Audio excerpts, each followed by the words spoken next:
गुरु प्यारी साध संगत जी, वाहिगुरु जी का खालसा वाहिगुरु जी की फतेह। जफरनामा च एक बड़ा कमाल दा शब्द है, शेर है पर्शियन दा। चोंकार आजमा हीलते दरगुजश्त हलाल अस्त बुर्दन बशमशीर दस्त। शहीद भाई बलवंत सिंह जी खुर्दपुर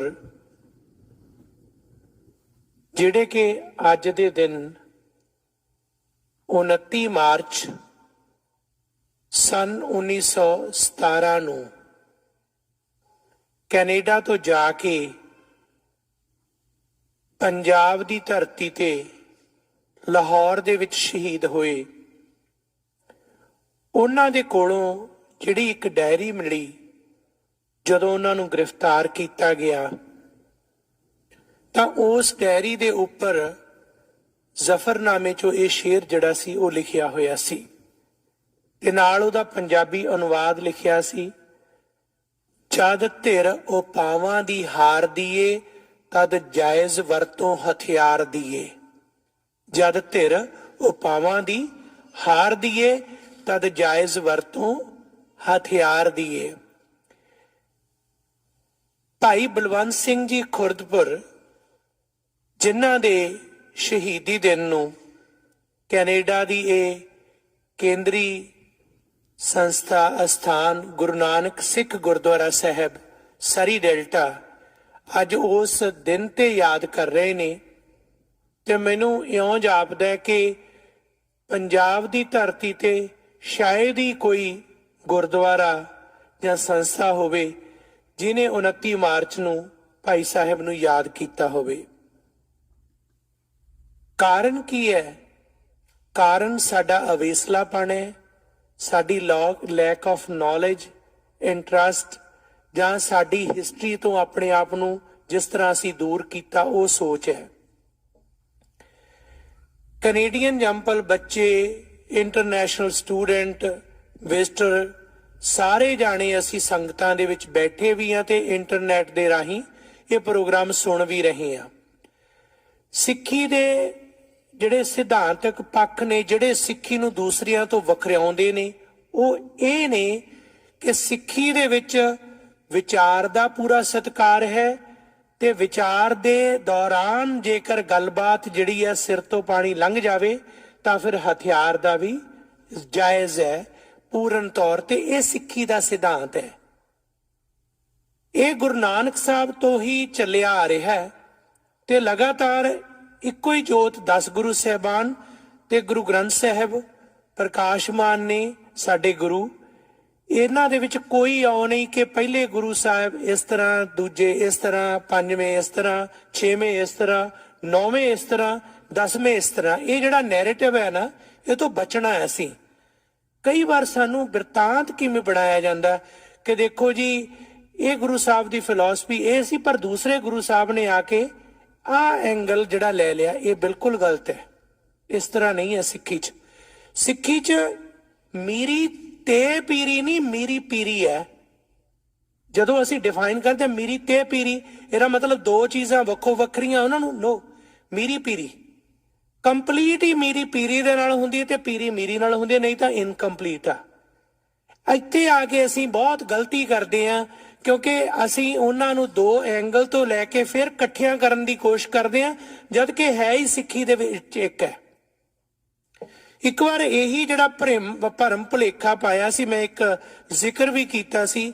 ਕੈਨੇਡਾ ਦਾ ਇੱਕ ਪੋਲੀਟੀਸ਼ੀਅਨ ਜਿਹੜਾ ਕੈਨੇਡਾ ਦਾ ਬ੍ਰਿਟਿਸ਼ ਕੋਲੰਬੀਆ ਦਾ ਪ੍ਰੀਮੀਅਰ ਵੀ ਰਿਹਾ, ਫੈਡਰਲ ਮਿਨਿਸਟਰ ਵੀ ਰਿਹਾ, ਉਜਲ ਦੋਸਾਂਝ, ਉਸਨੇ ਆਪਣੀ ਆਟੋਬਾਇਓਗ੍ਰਾਫੀ ਦੇ ਵਿੱਚ ਕੁਝ ਇਸ ਤਰ੍ਹਾਂ ਦਾ ਬਿਆਨ ਕੀਤਾ। ਮੈਨੂੰ ਨਹੀਂ ਲੱਗਦਾ ਕਿ ਅਸੀਂ ਕਦੇ ਇੰਟਰਸਟ ਵੀ ਲਿਆ ਕਿ ਕੋਈ ਸਾਡੇ ਲਈ ਕਿਹੜਾ ਬਿਰਤਾਂਤ ਸਿਰਜ ਰਿਹਾ ਉਹਦੇ ਬਾਰੇ ਗੱਲ ਕਰੀਏ। ਉਹਨੇ ਇਹ ਲਿਖਿਆ ਕਿ ਮੈਂ ਗੁਰੂ ਨਾਨਕ ਦਾ ਸਿੱਖ ਹਾਂ ਪਰ ਗੁਰੂ ਗੋਬਿੰਦ ਸਿੰਘ ਦਾ ਨਹੀਂ, ਤੇ ਲਫ਼ਜ਼ ਵਰਤਿਆ ਆਟੋਬਾਇਓਗ੍ਰਾਫੀ ਦੇ ਵਿੱਚ ਕਿ Guru Nanak peaceful life living ਦੇ ਵਾਸਤੇ, ਸ਼ਾਂਤਮਈ ਜ਼ਿੰਦਗੀ ਦੇ ਵਾਸਤੇ ਜਿਹੜਾ ਸਟਰਗਲ ਵੀ ਕਰਨਾ ਹੈ, ਵਿਰੋਧ ਵੀ ਕਰਨਾ, ਸ਼ਾਂਤਮਈ ਵਿਰੋਧ ਦੇ ਵਾਸਤੇ ਪ੍ਰੇਰਨਾ ਦਿੰਦੇ ਨੇ, ਜਦ ਕਿ ਗੁਰੂ ਗੋਬਿੰਦ ਸਿੰਘ ਜੀ ਨੇ ਬਲੱਡ ਸ਼ੈਡ ਇਹ ਸ਼ਬਦ ਵਰਤਿਆ। ਆਟੋਬਾਇਓਗ੍ਰਾਫੀ ਇੱਥੇ ਆ ਪਰ ਕਿਸੇ ਨੇ 99% ਚੋਂ ਕਿਸੇ ਸੰਸਥਾ ਨੇ ਕਿਸੇ ਵਿਅਕਤੀ ਨੇ ਨੋਟ ਨਹੀਂ ਲਿਆ, ਉਹਦਾ ਖਿਆਲ ਨਹੀਂ ਕੀਤਾ। ਔਨ ਗੂਗਲ ਸਰਚ ਕਰੋਗੇ, ਸੋਸ਼ਲ ਮੀਡੀਆ ਫੇਸਬੁੱਕ ਤੇ ਮੇਰਾ ਇੱਕ ਬੜਾ ਵੱਡਾ ਆਰਟੀਕਲ ਹੈ, ਜਦੋਂ ਆਈ ਸੀ 5-7 ਸਾਲ ਪਹਿਲਾਂ ਲਿਖਿਆ ਸੀ। ਉਹਦੇ 'ਚ ਇੱਕ ਲਫ਼ਜ਼ ਲਿਖਿਆ ਸੀ, with due respect Guru Sahib ਦੀ ਹਜ਼ੂਰੀ 'ਚ ਮੈਂ ਕਹਿ ਰਿਹਾ, ਮੈਂ ਕਿਹਾ ਵੀ ਤੈਨੂੰ ਚੈਲੰਜ ਹੈ, ਜਾਂ ਤਾਂ ਇਹ ਸਾਬਤ ਕਰਕੇ ਸਿੱਖਾਂ ਦੇ ਵਿੱਚ ਗੁਰੂ ਨਾਨਕ ਹੋਰ ਨੇ ਤੇ ਗੁਰੂ ਗੋਬਿੰਦ ਸਿੰਘ ਹੋਰ ਨੇ, ਅਦਰਵਾਈਜ਼ ਆਪਣੀ ਗਲਤੀ ਮੰਨ ਤੇ ਅਸੀਂ ਤੈਨੂੰ ਇਹ ਗੱਲ ਲਈ ਚੁਣੌਤੀ ਦਿੰਦੇ ਹਾਂ। ਜੇ ਤੇਰੇ ਕੋਲ ਲੌਜਿਕ ਹੈ ਤਾਂ ਓਪਨ ਡਿਸਕਸ਼ਨ ਤੇ ਅਸੀਂ ਆਉਣੇ ਆ। ਉਹ ਇਸ ਵੇਲੇ ਬੜੀ ਵੱਡੀ ਅਥਾਰਟੀ ਹੈ, ਠੀਕ ਹੈ, ਉਹ ਪੋਲੀਟੀਕਲ ਸਿਸਟਮ ਦੇ ਵਿੱਚ ਬਹੁਤ ਵੱਡਾ ਵਿਅਕਤੀ ਹੈ, ਬਹੁਤ ਕੁਝ ਹੈ ਉਹਦੇ ਕੋਲ, ਇੱਕ ਖਾਸ ਕਿਸਮ ਦੀ ਨੌਲੇਜ ਹੈ, ਪਰ ਸਿੱਖੀ ਦੀ ਨੈਰੇਟਿਵ ਜਿਹੜਾ ਸਿਰਜ ਰਿਹਾ ਉਹ ਕਿਸ ਕਿਸਮ ਦਾ। ਭਾਈ ਬਲਵੰਤ ਸਿੰਘ ਖੁਰਦਪੁਰ ਦੀ ਗੱਲ ਅਸੀਂ ਜਦੋਂ ਕਰਦੇ ਹਾਂ, ਜਦੋਂ ਉਹਨਾਂ ਨੂੰ ਫਾਂਸੀ ਹੋਈ, ਫਾਂਸੀ ਹੋਣ ਦਾ ਇੱਕ ਕਾਰਨ ਅੰਗਰੇਜ਼ ਬ੍ਰਿਟਿਸ਼ ਇੰਡੀਆ ਦੇ ਰਾਜ ਤਖਤ ਪਲਟਣ ਦਾ ਕਾਰਨ ਸੀ, ਵੀ ਇਹ ਪਲਟਾ ਦੇਣਾ ਇਹਨਾਂ ਨੇ ਰਾਜ। ਕਿਉਂ? ਕਿਉਂਕਿ ਇਹਨਾਂ ਦੇ ਕੋਲ ਜਿਹੜਾ ਲਿਟਰੇਚਰ ਮਿਲਿਆ, ਅੱਜ ਵੀ ਲਿਟਰੇਚਰ ਕਰਕੇ ਗ੍ਰਿਫਤਾਰੀਆਂ ਹੋ ਰਹੀਆਂ ਨੇ ਪੰਜਾਬ ਦੀ ਧਰਤੀ ਤੇ, ਉਮਰ ਕੈਦ, ਸਜ਼ਾਵਾਂ, ਸਿਰਫ ਲਿਟਰੇਚਰ। ਜੇ ਇਹਨਾਂ ਕੋਲ ਸਿੱਖ ਸਟਰਗਲ ਦਾ ਲਿਟਰੇਚਰ ਹੈ, ਇਹਨਾਂ ਕੋਲ ਖਾਲਿਸਤਾਨ ਮੂਵਮੈਂਟ ਦਾ ਲਿਟਰੇਚਰ ਹੈ, ਇਹਨਾਂ ਦੇ ਕੋਲ ਸਿੱਖ ਸ਼ਹੀਦਾਂ ਦਾ ਲਿਟਰੇਚਰ ਹੈ, ਇਹਨਾਂ ਕੋਲ ਆਹ ਲਿਟਰੇਚਰ ਹੈ, ਗ੍ਰਿਫਤਾਰੀਆਂ, ਉਮਰ ਕੈਦ ਦੀਆਂ ਸਜ਼ਾਵਾਂ। ਭਾਈ ਸਾਹਿਬ ਦੇ ਕੋਲ ਜਿਹੜੀ ਡਾਇਰੀ ਤੇ ਲਿਖਿਆ ਸੀ ਸ਼ਬਦ, ਉਹਨੂੰ ਫਿਰ ਟਰਾਂਸਲੇਟ ਕੀਤਾ ਗਿਆ, ਬ੍ਰਿਟਿਸ਼ ਐਮਪਾਇਰ, ਬ੍ਰਿਟਿਸ਼ ਇੰਡੀਆ, ਹੁਣ ਫਾਸ਼ੀਵਾਦੀ ਇੰਡੀਆ, ਇੰਡੀਅਨ ਸਟੇਟ ਦਾ ਇੱਕ ਸਿਰਫ ਟਰਾਂਸਮੇਸ਼ਨ ਆਫ ਫਾਰਮ ਆਫ ਟਰਾਂਸਮੇਸ਼ਨ ਹੀ ਬਦਲੀ ਹੈ, ਰਾਜ ਸੱਤਾ ਦੀ ਤਬਦੀਲੀ ਹੋਈ ਹੈ, ਕੋਈ ਬਹੁਤੀ ਵੱਡੀ ਤਬਦੀਲੀ ਹੋਰ ਨਹੀਂ ਹੋਈ, ਇਹ ਫੈਕਟ ਹੈ। ਇਹਨਾਂ ਦੀ ਬਰੀਕੀ ਸਾਨੂੰ ਇੰਡੀਆ ਦੇ ਵਿੱਚ ਪੜ੍ਹਦੇ ਹੋਏ ਹਿਸਟਰੀ ਦੇ ਵਿੱਚ ਨਹੀਂ ਮਿਲਣੀ, ਨਾ ਹੀ ਸਾਨੂੰ ਸਕੂਲਾਂ ਕਾਲਜਾਂ 'ਚ ਮਿਲਣੀ ਹੈ। ਤੁਸੀਂ 20-20 ਸਾਲ ਯੂਨੀਵਰਸਿਟੀਆਂ 'ਚ ਪੜ੍ਹ ਕੇ ਆਏ ਹੋ, ਇੰਡੀਆ ਦੀ ਸਟਰਗਲ ਮੂਵਮੈਂਟ ਦੀ ਗੱਲ ਉਹਦੇ 'ਚ ਪੜ੍ਹੀ ਹੈ, ਇੰਡੀਆ ਦੇ ਵਾਸਤੇ ਫਰੀडम ਫਾਈਟਰ ਦੀ ਗੱਲ ਪੜ੍ਹੀ ਹੈ। ਅੱਜ ਇਹ ਗੱਲ ਚੁਣੌਤੀ ਦੇ ਤੌਰ ਤੇ ਇਹ ਗੱਲ ਹੈ ਕਿ ਕੀ ਕਦੇ ਇੰਡੀਆ ਦੀ ਉਹ ਹਿਸਟਰੀ ਜਿਹੜੀ ਹੈ ਫਰੀडम ਦੀ, ਉਹਦੇ 'ਚ ਕਦੇ ਸ਼ਹੀਦ ਭਾਈ ਮੇਵਾ ਸਿੰਘ ਲੋਪੋਕੇ ਦਾ ਨਾਂ ਆਇਆ, ਸ਼ਹੀਦ ਬਲਵੰਤ ਸਿੰਘ ਖੁਰਦਪੁਰ ਦਾ ਨਾਂ ਆਇਆ, ਕਦੇ ਭਾਈ ਭਾਗ ਸਿੰਘ ਜੀ ਭਿੱਖੀਵਿੰਡ ਦਾ ਨਾਂ ਆਇਆ?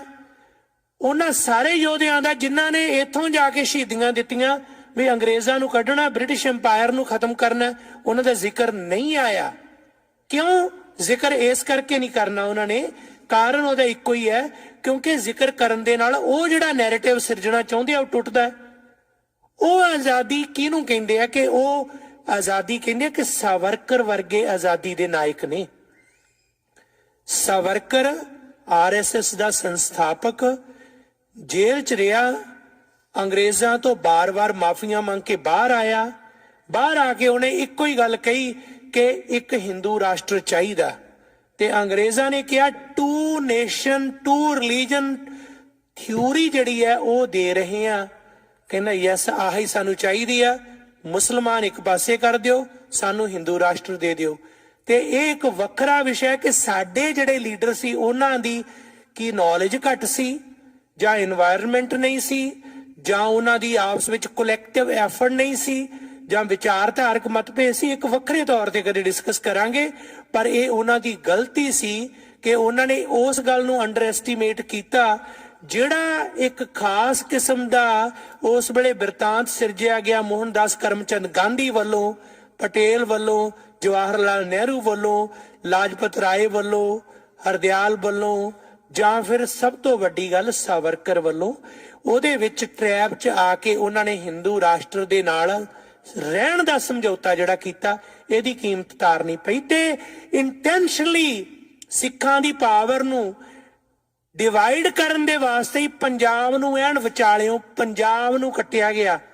ਤੁਸੀਂ ਦੱਸੋ, ਸਾਂਝੇ ਪੰਜਾਬ ਦੇ ਵਿੱਚ ਕੋਈ ਸਿੱਖ ਅੱਜ ਇੱਥੇ ਅਸੀਂ ਕਹਿ ਸਕਦੇ ਹਾਂ, ਅਸੀਂ ਅਰਦਾਸ ਦੇ ਵਿੱਚ ਤਾਂ ਕਹਿੰਦੇ ਆ, ਇਹ ਵਿਸ਼ਾ ਕਿੰਤੂ ਪਰੰਤੂ ਦਾ ਨਹੀਂ ਪਰ ਵਿਚਾਰਨ ਦਾ ਹੈ। ਅਰਦਾਸ ਦੇ ਵਿੱਚ ਕਹਿੰਦੇ ਆ ਕਿ ਸ੍ਰੀ ਨਨਕਾਣਾ ਸਾਹਿਬ ਦੇ ਦਰਸ਼ਨ ਦੀਦਾਰੇ ਬਖਸ਼ਣੇ, ਇਹ ਅਰਦਾਸ ਆ ਨਾ। ਨਨਕਾਣਾ ਸਾਹਿਬ ਤੇ ਸਿੱਖ ਇੱਕ ਦੂਜੇ ਤੋਂ ਵੱਖ ਕਿਵੇਂ ਰਹਿ ਸਕਦੇ ਆ? ਸਿੱਖਾਂ ਦੀ ਜਿੰਦ ਜਾਨ ਹੈ ਨਨਕਾਣਾ ਸਾਹਿਬ। ਲਾਹੌਰ ਤੇ ਸਿੱਖ ਇੱਕ ਦੂਜੇ ਤੋਂ ਵੱਖ ਕਿਵੇਂ ਰਹਿ ਸਕਦੇ ਆ? ਪੰਚਮ ਪਾਤਸ਼ਾਹ ਸ਼ਹਾਦਤ ਦਿੰਦੇ ਨੇ ਤੇ ਉਹ ਸ਼ਹੀਦੀ ਅਸਥਾਨ ਲਾਹੌਰ ਦੇ ਵਿੱਚ ਹੈ। ਸਾਡੀ ਰੂਹ ਹੈ। ਸਾਡੇ ਲਈ ਦਿੱਲੀ ਦਾ ਥਾਂ ਵੀ ਸਾਡਾ ਦਾਵਾ ਹੈ, ਕਿਉਂਕਿ ਉਹ ਥਾਂ ਹੈ ਜਿੱਥੇ 9ਵੇਂ ਪਾਤਸ਼ਾਹ ਗੁਰੂ ਤੇਗ ਬਹਾਦਰ ਸਾਹਿਬ ਨੇ ਸ਼ਹਾਦਤ ਦਿੱਤੀ। ਇਹ ਗੱਲ ਵੱਖਰੀ ਹੈ ਕਿ ਅਕਿਰਤ ਘਣਤਾ ਦਾ ਸਿਖਰ ਹੈ ਕਿ ਉਸ ਦਿੱਲੀ ਦੇ ਵਿੱਚ ਹੀ ਜਿਹੜੀਆਂ ਲਪਟਾਂ ਜਿਹੜੀਆਂ ਆਕਾਸ਼ ਨੂੰ ਛੋਈਆਂ ਜਿੱਥੇ ਸਿੱਖ ਨਸਲਕੁਸ਼ੀ ਹੋਈ, ਕਿਉਂਕਿ ਸਟੇਟ ਦਾ ਜ਼ਬਰ ਹੈ ਨਾ, ਸਟੇਟ ਟੈਰਰਿਜ਼ਮ। ਜਿਹੜੀ ਗੱਲ ਮੈਂ ਜ਼ਿਕਰ ਕੀਤਾ ਭਾਈ ਬਲਵੰਤ ਸਿੰਘ ਖੁਰਦਪੁਰ, ਜਦੋਂ ਉਹਨਾਂ ਨੂੰ 29 ਮਾਰਚ ਨੂੰ ਫਾਂਸੀ ਦਿੱਤੀ ਗਈ ਤੇ ਫਾਂਸੀ ਦੇਣ ਲਈ ਜਿਹੜੇ ਜਸਟਿਸ ਮੈਜਿਸਟ੍ਰੇਟ ਨੇ, ਜਿਹੜਾ ਇੰਡੀਅਨ ਪੈਨਲ ਕੋਰਟ, ਉਹੀ ਚੱਲੀ ਜਾ ਰਹੇ ਆ ਹੁਣ ਵੀ। ਇੰਡੀਅਨ ਸਟੇਟ ਦੇ ਕੋਲ ਆਪਣੇ ਕੋਲ ਅਜੇ ਵੀ ਕੁਛ ਨਹੀਂ। ਉਹੀ ਅੰਗਰੇਜ਼ਾਂ ਦੇ ਲਾ, ਉਹੀ ਦੇਸ਼ ਧਰੋਹ ਦੇ ਲਾ, ਉਹੀ ਹੁਣ ਲਾਗੂ ਹੋ ਰਹੇ ਆ, ਉਹੀ ਉਦੋਂ ਸੀ, ਹੁਣ ਸਿੱਖਾਂ ਦੇ ਲਾਗੂ ਹੋ ਰਹੇ ਆ। ਨਨਕਾਣਾ ਸਾਹਿਬ ਦੀ ਤਾਂ ਅਰਦਾਸ ਕਰ ਲਈ। ਜਿਹੜੇ ਆਵਾਜ਼ ਉਠਾਉਂਦੇ ਨੇ ਸ਼ਹੀਦ ਭਾਈ ਹਰਦੀਪ ਸਿੰਘ ਨਿੱਜਰ ਨੂੰ ਅੱਜ ਮਨ ਦੇ ਵਿੱਚ ਲਿਆ ਕੇ ਗੱਲ ਕਰੀਏ, ਜਿਹੜੇ ਕਹਿੰਦੇ ਅਸੀਂ ਸ੍ਰੀ ਦਰਬਾਰ ਸਾਹਿਬ ਦੇ ਦਰਸ਼ਨ ਦਿਦਾਰੇ ਕਰਨੇ ਨੇ ਜੀ, ਇੱਥੇ ਵੀ ਤਾਂ ਪਾਬੰਦੀ ਹੈ। ਕੀ ਵਿਦੇਸ਼ਾਂ 'ਚ ਜਿਹੜੇ ਸਿੱਖ ਸੋਵਰਨਟੀ ਦੀ ਗੱਲ ਕਰਦੇ ਆ, ਉਹਨਾਂ ਦੇ ਵਾਸਤੇ ਉਹ ਅਰਦਾਸ ਕੱਲੀ ਨਨਕਾਣਾ ਸਾਹਿਬ ਦੀ ਰਹਿ ਗਈ? ਉਹਨਾਂ ਲਈ ਤਾਂ ਦਰਬਾਰ ਸਾਹਿਬ ਵੀ ਹੈ, ਪੰਜਾਬ ਦੇ ਸਾਰੇ ਅਸਥਾਨ ਵੀ ਹੈ। ਇਹ ਬਹੁਤ ਵਿਚਾਰਨ ਦਾ ਵਿਸ਼ਾ ਹੈ, ਸਿਧਾਂਤਕ ਵਿਸ਼ਾ ਹੈ। ਅਫਸੋਸ ਹੈ ਕਿ ਸਾਡੀਆਂ ਪ੍ਰਾਈਮ ਇੰਸਟੀਟਿਊਸ਼ਨਸ ਅੱਜ ਇੱਕ ਕੇਂਦਰੀ ਅਸਥਾਨ ਗੁਰਦੁਆਰਾ ਸਾਹਿਬ ਦੀ ਸਟੇਜ ਤੋਂ ਮੈਂ ਕਹਿ ਰਿਹਾ ਕਿ ਸਾਡੀਆਂ ਪ੍ਰਾਈਮ ਇੰਸਟੀਟਿਊਸ਼ਨ ਸੋਵਰਨ ਨਹੀਂ, ਨਾ ਹੀ ਉਹ ਤਖਤ ਸਹਿਬਾਨ ਤੇ ਨਾ ਹੀ ਸ਼੍ਰੋਮਣੀ ਕਮੇਟੀ। ਸਾਡੀਆਂ ਸੰਸਥਾਵਾਂ ਦੇ ਵਿੱਚ ਉਹ ਚੀਜ਼ ਨਹੀਂ ਕਿ ਜਿਹੜੀ ਇੱਕ ਖੁੱਲੇ ਤੌਰ ਤੇ ਪ੍ਰਤੱਖ ਰੂਪ ਦੇ ਵਿੱਚ, ਸਪਸ਼ਟ ਰੂਪ ਦੇ ਵਿੱਚ ਕਹਿ ਸਕਣ ਕਿ ਇਹ ਵੀ ਇੱਕ ਗੁਲਾਮੀ ਹੈ। ਇੱਕ ਹੋਰ ਗੱਲ, 1930 ਦੇ ਵਿੱਚ ਜਦੋਂ ਕੰਪਰੋਮਾਈਜ਼ ਹੋਇਆ ਜਾਂ ਜਦੋਂ ਇਹ ਸਮਝੌਤਾ ਹੋਇਆ ਕਿ 2 ਨੇਸ਼ਨ ਥਿਊਰੀ ਦੇ ਵਿੱਚੋਂ ਸਿੱਖ ਕਿੱਧਰ ਨੂੰ ਜਾਣ, ਤੇ ਉਸ ਵੇਲੇ ਗੱਲਬਾਤ ਜਿਹੜੀ ਚੱਲੀ ਤੇ ਮੋਹਨਦਾਸ ਗਾਂਧੀ ਦਾ ਇੱਕ ਰਿਟਨ ਡਾਕੂਮੈਂਟ ਵਿਦ ਨਹਿਰੂ ਤੇ ਸਾਰਿਆਂ ਦਾ ਇੱਕ ਪੈਕੇਜ ਜਿਹੜਾ ਬਣਿਆ ਸੀ ਕਿ ਉੱਤਰੀ ਭਾਰਤ ਦੇ ਵਿੱਚ ਇੱਕ ਖਿੱਤਾ ਉਹ ਹੋਏਗਾ ਜਿਹੜਾ ਖੁਦ ਮੁਖਤਿਆਰ ਹੋਏਗਾ, ਤੇ ਸਿੱਖਾਂ ਨੂੰ ਕਿਹਾ ਗਿਆ ਤੁਸੀਂ ਇਸ ਖਿੱਤੇ ਨੂੰ ਖੁਦ ਮੁਖਤਿਆਰੀ ਦੇ ਤੌਰ ਤੇ ਆਜ਼ਾਦੀ ਦਾ ਨਿੱਘ ਮਾਣਿਓ। ਕੁਝ ਇੱਕ ਮਿਨੀਮਮ ਜਿਹੜੀਆਂ ਆਪਣੀਆਂ ਇੰਟਰਨੈਸ਼ਨਲ ਟ੍ਰੀਟੀ ਦੇ ਵਿੱਚ ਹੁੰਦੀਆਂ ਕਿ ਪਾਵਰਸ, ਫੌਜ ਇਕੱਠੀ ਆ, ਕਰੰਸੀ ਇਕੱਠੀ ਆ, ਉਹ ਤੁਸੀਂ ਰੱਖ ਲਿਓ, ਲੇਕਿਨ ਬਾਕੀ ਤੁਹਾਡੀ ਆਜ਼ਾਦ ਹਸਤੀ ਹੋਏਗੀ। ਇਹ ਐਗਜ਼ਿਸਟ ਕਰਦਾ ਹੈ। ਤੇ ਦਿੱਲੀ ਦੇ ਵਿੱਚ ਸੀਸਗੰਜ ਸਾਹਿਬ ਵਿਖੇ ਇਹ ਵੀ ਘਟਨਾ ਹੈ ਕਿ ਸਿੱਖਾਂ ਨੇ ਇਹ ਗੱਲ ਕਹੀ ਗਾਂਧੀ ਨੂੰ ਕਿ ਜੇ ਭਾਈ ਤੁਸੀਂ ਮੁੱਕਰ ਗਏ, ਕੁਛ ਇੱਕ ਆਗੂ ਸਨ ਜਿਨ੍ਹਾਂ ਦੇ ਵਿੱਚੋਂ ਉਸ ਵੇਲੇ ਕੁਝ ਇੱਕ ਜਿਨ੍ਹਾਂ ਦਾ ਅਸੀਂ ਸਤਿਕਾਰ ਕਰਦੇ ਹਾਂ, ਬਾਬਾ ਖੜਕ ਸਿੰਘ ਵਰਗੇ ਸਨ, ਸਰਦਾਰ ਕਪੂਰ ਸਿੰਘ ਵਰਗੇ ਸਨ, ਬੀਨਾਸ਼ ਨਹੀਂ ਸੀ ਹੋਇਆ। ਬਹੁਤ ਕੁਝ ਹੋਰ ਵੀ ਸਨ ਜਿਨ੍ਹਾਂ ਦਾ ਅੱਜ ਜ਼ਿਕਰ ਨਹੀਂ ਹੋ ਰਿਹਾ, ਜਿਨ੍ਹਾਂ ਨੇ ਬਕਾਇਦਾ ਕਿਹਾ। ਉਹ ਕਹਿੰਦੇ ਵੀ ਜੇ ਤੁਸੀਂ ਮੁੱਕਰ ਗਏ, ਤੇ ਗਾਂਧੀ ਦੀ ਇਹ ਸਟੇਟਮੈਂਟ ਰਿਟਨ ਹੈ ਕਿ ਫਿਰ ਤੁਹਾਡੇ ਕੋਲ ਸ਼ਮਸ਼ੀਰ ਤਾਂ ਹੈਗੀ ਆ, ਤੁਹਾਨੂੰ ਲੈਣਾ ਆਉਂਦਾ। ਕਿੱਧਰ ਗਈਆਂ ਉਹ ਗੱਲਾਂ? ਪਾਵਰ, ਜਦੋਂ ਪਾਵਰ ਹੈ, ਪਾਵਰ ਐਗਜ਼ਿਸਟ ਕਰਦੀ ਆ, ਪਾਵਰ ਦੇ ਨਾਲ ਸਾਰਾ ਕੁਝ ਚੱਲਦਾ। ਸਟੇਟ ਪਾਵਰ ਹੈ ਨਾ, ਕੀ ਕਰ ਲਓਗੇ? ਬਾਗੀ ਸਟੇਟ ਨਾਲ ਕਿਵੇਂ ਲੜੇਗਾ? ਭਾਈ ਬਲਵੰਤ ਸਿੰਘ ਬਾਗੀ ਨੇ ਕਨਸੈਪਟ ਦੇਖੋ, ਮੈਂ ਪ੍ਰੈਜ਼ੈਂਟ ਨਾਲ ਕੰਪੇਅਰ ਕਿਉਂ ਕਰ ਰਿਹਾ? ਕਿਉਂਕਿ ਨੈਰੇਟਿਵ ਨੂੰ ਸਮਝਣਾ ਜ਼ਰੂਰੀ ਹੈ। ਖਾਲਸਾ ਜੀ, ਅਸੀਂ ਕੇਵਲ ਇਤਿਹਾਸ ਸੁਣਾ ਦਿੰਨੇ ਆ, ਮਾਫ ਕਰਨਾ, ਇਤਿਹਾਸ ਕੰਨਾਂ ਦਾ ਰਸ ਬਣ ਜਾਂਦਾ। ਬਹੁਤ ਚੰਗਾ ਲੱਗਦਾ। ਮੈਂ ਹੁਣੇ ਜੇਕਰ ਸ਼ੁਰੂ ਕਰਦੇ ਆ, ਬੜਾ ਸੌਖਾ ਜਿਹਾ ਕੰਮ ਹੈ। ਭਾਈ ਬਲਵੰਤ ਸਿੰਘ ਜੀ ਖੁਰਦਪੁਰ, ਨੌਲੇਜ ਜ਼ਰੂਰ ਹੈ ਪਰ ਉਹਦਾ ਨੈਰੇਟਿਵ ਜਿਹੜਾ ਬਣਨਾ ਨਹੀਂ। ਜੇ ਅਸੀਂ ਸਿਰਫ ਇਹੀ ਦੱਸਣਾ ਕਿ ਖੁਰਦਪੁਰ ਪਿੰਡ, ਜ਼ਿਲ੍ਹਾ ਜਲੰਧਰ, 15 ਸਤੰਬਰ 1882 ਉੱਥੇ ਭਾਈ ਸਾਹਿਬ ਜਨਮੇ। ਭਾਈ ਬੁੱਧ ਸਿੰਘ ਅਟਵਾਲ ਉਹਨਾਂ ਦੇ ਪਿਤਾ ਜੀ ਸੀ। ਕੁਝ ਸਮਾਂ ਫੌਜ 'ਚ ਵੀ ਰਹੇ। ਫਿਰ ਬਾਬਾ ਕਰਮ ਸਿੰਘ ਜੀ ਬਹੁਤ ਸ਼ਖਸੀਅਤ ਮਾਨਯੋਗ ਸਨ, ਸਿੱਖੀ ਵੱਲ ਲਗਨ ਇਹਨਾਂ ਦੀ ਲੱਗੀ। ਫਿਰ ਇਸੇ ਤਰ੍ਹਾਂ ਸਾਬਕਾ ਫੌਜੀ ਵੀ ਕੈਨੇਡਾ ਆਏ ਸਨ। ਭਾਈ ਸਾਹਿਬ ਵੀ 1906 ਦੇ ਵਿੱਚ ਕੈਨੇਡਾ ਆਏ। ਇੱਥੇ ਆ ਕੇ ਭਾਈ ਬਲਵੰਤ ਸਿੰਘ ਜੀ ਹੋਰਾਂ ਨਾਲ ਮਿਲੇ। ਇਹ ਸੋਚਿਆ ਕਿ ਅਸੀਂ ਇਥੋਂ ਦੇ ਰੇਸਿਜ਼ਮ ਦੇ ਬਾਰੇ ਐਕਟਿਵਿਜ਼ਮ ਕਰਨਾ। ਰੇਸਿਜ਼ਮ, ਨਸਲਵਾਦ। ਇੱਕ ਹੋਰ ਇੱਥੇ ਗੱਲ ਰੁਕ ਕੇ ਸੋਚਣਾ, ਰੇਸਿਜ਼ਮ ਜਿਹੜੀ ਉਹਦਾ ਨੈਰੇਟਿਵ ਹੁਣ ਕੈਨੇਡਾ ਦੇ ਵਿੱਚ ਇੱਕ ਅਜੀਬ ਕਿਸਮ ਦਾ ਬਣ ਰਿਹਾ। ਅਸੀਂ ਬਾਕੀ ਕੈਨੇਡਾ ਨੂੰ ਛੱਡੀਏ, ਇੰਟਰਨਲ ਆ ਜਾਈਏ ਅਸੀਂ ਆਪਣੇ ਆਪ ਤੇ। ਬਰਨਬੀ ਦੇ ਵਿੱਚ ਇੱਕ ਪ੍ਰਦਰਸ਼ਨੀ ਲੱਗੀ ਹੋਈ ਆ, ਓਵਰਕਾਸਟ, ਉਹਦਾ ਟਾਈਟਲ ਆ ਓਵਰਕਾਸਟ, ਜਾਨੀ ਕਿ ਕਾਸਟਿਜ਼ਮ ਦੇ ਖਿਲਾਫ। ਬਿਲਕੁਲ ਗੁਰੂ ਗ੍ਰੰਥ ਸਾਹਿਬ ਤਾਂ ਕਾਸਟਿਜ਼ਮ ਨੂੰ ਐਗਜ਼ਿਸਟ ਹੀ ਨਹੀਂ ਕਰਦਾ, ਮੰਨਦੇ ਹੀ ਨਹੀਂ, ਸਿੱਖ ਤਾਂ ਇਹਨੂੰ ਮੰਨਦਾ ਹੀ ਨਹੀਂ। ਦਸ਼ਮੇਸ਼ ਪਿਤਾ ਨੇ ਤਾਂ ਖਾਲਸਾ ਸਾਜਨਾ ਵੇਲੇ ਬਿਲਕੁਲ ਹੀ ਸਭ ਕੁਝ ਖਤਮ ਕਰ ਦਿੱਤਾ ਹੈ। ਕਾਸਟਿਜ਼ਮ ਦੀ ਪ੍ਰਦਰਸ਼ਨੀ ਜਿਹੜੀ ਹੈ ਓਵਰਕਾਸਟ, ਉਹਦੇ 'ਚ ਇੱਕ ਗੱਲ ਜਿਹੜੀ ਹਾਈਲਾਈਟ ਕੀਤੀ ਗਈ ਹੈ ਕਿ ਕੈਨੇਡਾ ਦੇ ਵਿੱਚ ਵੀ ਓਵਰਆਲ ਵੀ ਜਿਹੜੇ ਦਲਿਤ ਨੇ, ਦਲਿਤ ਲੋਕਾਂ ਦੇ ਨਾਲ ਵਿਤਕਰਾ ਹੋ ਰਿਹਾ, ਬਿਲਕੁਲ ਹੋ ਰਿਹਾ, ਕੋਈ ਸ਼ੱਕ ਨਹੀਂ, ਇੱਥੋਂ ਤੱਕ ਵੀ ਠੀਕ ਹੈ। ਦਲਿਤ ਲੋਕਾਂ ਦੇ ਨਾਲ ਵਿਤਕਰਾ ਕਰਨ ਵਿੱਚ ਜੱਟ ਜ਼ਿੰਮੇਵਾਰ ਨੇ, ਬਿਲਕੁਲ ਜੱਟ ਵੀ ਜ਼ਿੰਮੇਵਾਰ ਹੈ, ਕੋਈ ਸ਼ੱਕ ਨਹੀਂ, ਪਰ ਸਮੁੱਚੇ ਜੱਟ ਜ਼ਿੰਮੇਵਾਰ ਨੇ। ਦੇਖੋ, ਇੱਕ ਰੇਸਿਜ਼ਮ ਦਾ ਸੰਘਰਸ਼ ਸੀ ਭਾਈ ਬਲਵੰਤ ਸਿੰਘ ਜੀ ਖੁਰਦਪੁਰ ਦਾ, ਇੱਕ ਦਲਿਤ ਕਾਸਟਿਜ਼ਮ ਦਾ ਇਸ ਵੇਲੇ ਐਗਜ਼ਿਸਟ ਕਰਦੀ ਹੈ। ਤੇ ਕੀ ਡਿਫਾਈਨ ਉਹਦੇ ਚ ਕੀਤਾ? ਕਦੇ ਮੌਕਾ ਮਿਲਿਆ, ਅਸੀਂ ਪ੍ਰਤੀਕਰਮ ਨਹੀਂ ਕਰਦੇ, ਅਸੀਂ ਲਿਖਦੇ ਨਹੀਂ, ਸਾਨੂੰ ਕੋਈ ਚੀਜ਼ ਚੰਗੀ ਲੱਗਦੀ ਹੈ ਉਹਨੂੰ ਐਪਰੀਸ਼ੀਏਟ ਕਰੋ, ਗਲਤ ਲੱਗਦੀ ਹੈ ਉਹਦਾ ਕ੍ਰਿਟਿਸਿਜ਼ਮ ਕਰੋ।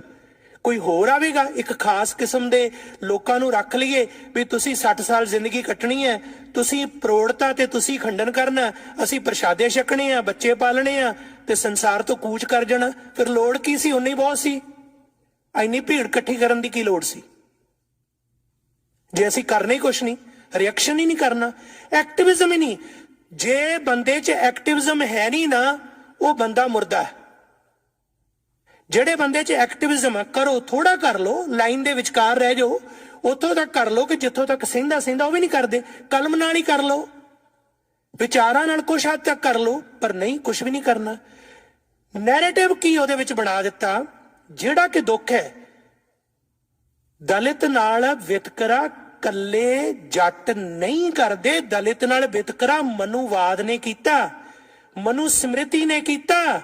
ਜਦੋਂ ਮਨੂ ਸਮ੍ਰਿਤੀ ਸੀ, ਜੱਟ ਤਾਂ ਜਾ ਕੇ, ਜਿਨ੍ਹਾਂ ਨੂੰ ਜੱਟ ਕਹਿੰਦੇ ਆ ਨਾ, ਇਹਨਾਂ ਦਾ ਜਿਵੇਂ ਪਲਾਇਨ ਹੋਇਆ, ਇੱਕ ਵੱਖਰੀ ਹਿਸਟਰੀ ਦਾ ਵਿਸ਼ਾ, ਕਿਸ ਤਰ੍ਹਾਂ ਕੁਸ਼ਾਨ ਇੰਡੀਆ ਦੇ ਵਿੱਚ ਆਏ ਉਜ਼ਬੇਕਿਸਤਾਨ ਤੋਂ, ਜਾਂ ਜਿਹੜਾ ਕਾਲਾ ਸਾਗਰ ਜਿਸ ਨੂੰ ਅਸੀਂ ਕਹਿੰਦੇ ਆ, ਉਸ ਸਾਰੇ ਏਰੀਏ ਚੋਂ ਕੁਝ ਮੂਵ ਹੋ ਕੇ ਆਏ, ਉਹਨਾਂ ਚੋਂ ਉੱਤਰੀ ਭਾਰਤ ਦੇ ਵਿੱਚ ਵੀ ਆਏ, ਉਹਨਾਂ ਦਾ ਰੰਗ ਵੀ ਵੱਖਰਾ ਸੀ, ਉਹਨਾਂ ਦੇ ਨਾਲ ਕੁਝ ਹੋਰ ਹੌਲੀ ਹੌਲੀ ਬਲੱਡ ਮਿਲਦਾ ਗਿਆ। ਇਹ ਗੱਲਾਂ ਬਾਅਦ ਦੀਆਂ ਨੇ, ਉਦੋਂ ਪਹਿਲਾਂ 4 ਵਰਣ ਬਣ ਗਏ ਸੀ, ਜਿਨ੍ਹਾਂ 'ਚ ਬ੍ਰਾਹਮਣ ਨੂੰ ਬਣਾ ਦਿੱਤਾ ਮਨੂ ਨੇ ਉੱਪਰਲਾ, ਤੂੰ ਹੀ ਵਿਦਿਆ ਦੇਣੀ ਹੈ, ਤੂੰ ਹੀ ਲੈਣੀ ਹੈ, ਕੋਈ ਹੋਰ ਵਿਦਿਆ ਦਾ ਨਹੀਂ ਕਰ ਸਕਦਾ ਵਪਾਰ, ਤੇਰੇ ਲਈ ਜੱਗ ਹੋਏਗਾ, ਤੈਨੂੰ ਦਾਨ ਦਿੱਤਾ ਜਾਏਗਾ। ਖੱਤਰੀ ਨੂੰ ਕਹਿਤਾ ਕਿ ਤੂੰ ਸ਼ਾਸਤਰ ਚਲਾ ਸਕਦਾ, ਬਾਕੀ ਨਹੀਂ ਚਲਾ ਸਕਦੇ, ਪਰ ਵੇਦ ਜਿਹੜੇ ਆ ਉਹ ਤੇਰੇ ਅਖਤਿਆਰ 'ਚ ਨਹੀਂ, ਤੂੰ ਵਿਦਿਆ ਨਹੀਂ ਦੇ ਸਕਦਾ। ਵੈਸ਼ ਨੂੰ ਬਿਜ਼ਨਸ ਵਪਾਰ ਕਰਨਾ ਹੈ, ਤੁਸੀਂ ਲੇਖਾ ਪੜ੍ਹੀ ਕਰਨੀ ਹੈ, ਪਰ ਉੱਪਰਲੇ ਦੋ ਤੁਸੀਂ ਵਿਦਿਆ ਧਰਮ ਦੀ ਨਹੀਂ ਲੈ ਸਕਦੇ। ਤੇ ਸ਼ੂਦਰ ਨੂੰ ਕਹਿ ਦਿੱਤਾ ਤੂੰ ਬਾਕੀ ਕੰਮ ਕਰਨੇ ਆ, ਸਫਾਈ, ਜਾਨਵਰ, ਪਸ਼ੂ, ਸਾਰਾ ਕੁਝ ਸਾਹਮਣਾ ਸਾਡੇ ਸਾਰਿਆਂ ਲਈ। ਉਹ ਸ਼ੂਦਰ ਪੈਰਾਂ ਚੋਂ ਹੈ, ਕੋਈ ਬੱਖੀ ਚੋਂ ਹੈ, ਕੋਈ ਲੱਤਾਂ ਚੋਂ ਹੈ, ਕੋਈ ਸਿਰ ਚੋਂ ਹੈ। ਇਹ ਪਖੰਡ ਨੂੰ ਗੁਰੂ ਸਾਹਿਬ ਨੇ ਰੱਦ ਕਰਤਾ। ਗੁਰੂ ਸਾਹਿਬ ਨੇ ਕਿਹਾ ਨਹੀਂ, ਇੱਥੇ ਨਹੀਂ, ਇੱਥੇ ਤਾਂ ਮੈਂ ਸਾਰਿਆਂ ਨੂੰ ਹੀ ਦੇਣੀ ਹੈ ਸਿੱਖਿਆ। ਤੂੰ ਭਾਈ, ਤੈਨੂੰ ਸ਼ੂਦਰ ਕਹਿੰਦੇ, ਤੂੰ ਵੀ ਬਹਿ ਜਾ। ਨੀਚਾ ਅੰਦਰ ਨੀਚ ਜਾਤ, ਨੀਚੀ ਹੂੰ ਅਤ ਨੀਚ, ਨਾਨਕ ਤਿੰਨ ਕੇ ਸੰਗ ਸਾਥ ਵੱਡਿਆ ਸਿਓ ਕਿਆਰੀ ਸ। ਤੈਨੂੰ ਖੱਤਰੀ ਕਹਿੰਦੇ ਆ, ਤੂੰ ਵੀ ਬਹਿ ਜਾ।